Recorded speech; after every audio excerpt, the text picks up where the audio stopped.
Hey guys, welcome back. Today we're taking a look at the Bluedio A Air headphones. As usual with cheaper wireless headphones, they can have some issues, but they are nice in some ways. First of all, the build quality is good. They have this super bendy headband, which I guess is to make them more durable, and they do feel quite durable. There's quite a tough plastic on the outside there, and then some of the pieces here, the connectors, are made of a mix of metal and plastic. And there is a build quality issue here. When I walk, I can hear something rattling around inside the right ear. Now, when you're listening to these through one of the cables, they sound fantastic. There's no hiss like you get in the Bluetooth mode, and they sound just superb. I was listening to Deadmau 5, or Dead Mouse, however you want to say that.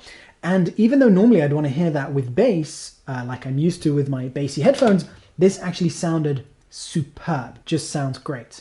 But in Bluetooth mode, wireless, not so much. They give you a few different kinds of cables, TRRS to TRS. Now these on here have a mechanical volume control, which I think is a very nice addition. This cable has a button, will normally pause or play the music, and I guess if you have a phone call, that could also be used to answer it. Now this also comes with a little extension cable and allows you to plug this into a computer that has separate connections for the microphone and the headphones. And then you have your standard phone charger cable, a noodle about a meter long. And then you have another cable here, which is TRS to TRS. And this is for going from your headphones to a device that doesn't accept TRRS, like this.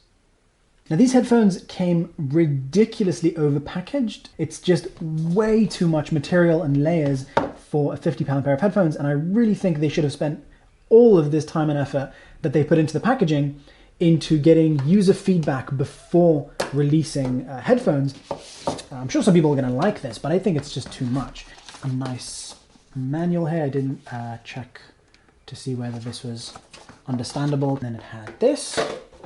Now I think some people would like that it came with, you know, some nice accessories. I think most people would prefer to just save a little bit of money and just get the headphones. It's a fairly nice sort of semi-hard case. I have never even considered keeping a £50 pair of headphones in a case. It's not that £50 is nothing, it's just that you want to have them on your head, and then if you have a bag, a backpack or anything, you put them in the backpack. In my opinion, they're fine. You don't need to carry a whole thing like this. Then it's got a really nice little pouch here, which this I actually like. And the case does hold both of those things nicely. The headband is pretty soft and comfortable, so are the ear pads. Now, even though these are supposed to be over-ear headphones, my ear is just about squeezed in there. So they're sort of over-ear.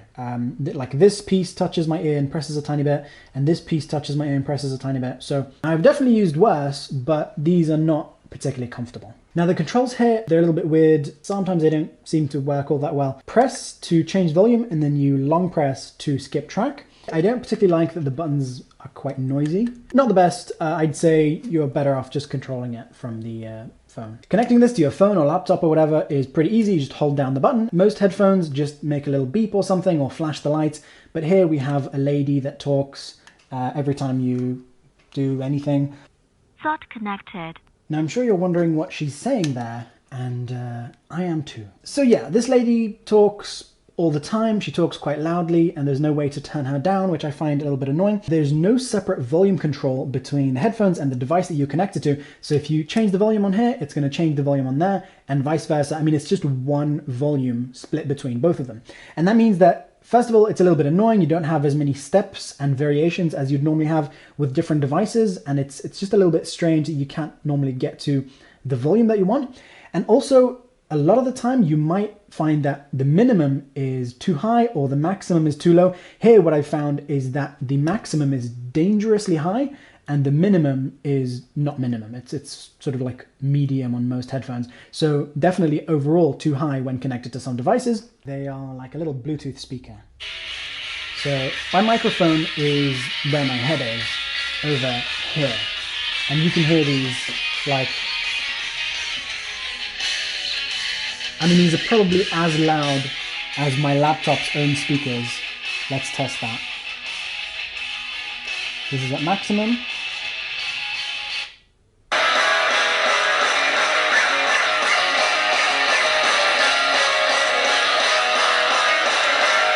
So these They're almost as loud as my MacBook speakers. I would consider that dangerous levels of volume. I don't think that's a good thing that I would want to put on my ears if I accidentally have the volume too loud. And these are not too loud when connected via a cable. They go from low to high, just like normal headphones do. Another issue is that when you change volume, these things make these little clicky sound things. Here's what that sounds like.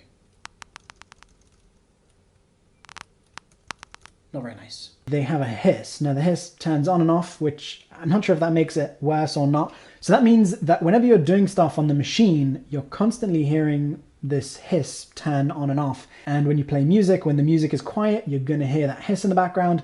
And it is the worst hiss that I've heard from anything.